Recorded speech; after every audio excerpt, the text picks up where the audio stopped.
নতুন স্বপ্ন, নতুন প্রত্যাশা আর ভবিষ্যতের লক্ষ্যকে সামনে রেখে আজ থেকে শুরু হলো 2026 সালে উচ্চতর মাধ্যমিক পরীক্ষা। ত্রিপুরা মধ্যশিক্ষা পর্ষদ পরিচালিত এই গুরুত্বপূর্ণ পরীক্ষার প্রথম দিনেই পরীক্ষার্থীদের মধ্যে ছিল উৎসাহ ও প্রত্যাশার আবহ। সাবরুম উচ্চতর মাধ্যমিক বিদ্যালয় কেন্দ্রের পরীক্ষা দুপুর 12টা থেকে শুরু হয়। প্রথম দিন ইংরেজি বিষয়ে পরীক্ষা অনুষ্ঠিত হচ্ছে।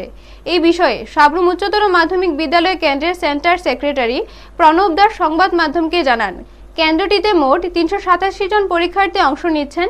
এর মধ্যে 167 জন বালক এবং 211 জন বালিকা।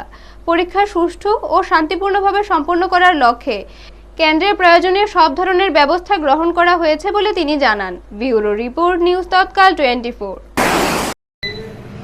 আমি প্রণব দাস, আমি সাবরুম মাধ্যমিক এবং উচ্চ মাধ্যমিকের যে বোর্ডের সেন্টার, সেই সেন্টারের সেন্টার সেক্রেটারি।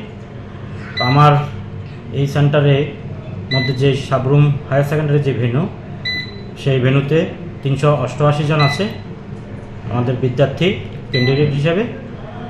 আর এর মধ্যে আজকে 378 জন ক্যান্ডিডেট আছে আমাদের রেগুলার, কন্টিনিউ, এক্সটার্নাল এবং কম্পার্টমেন্টাল মিলিয়ে।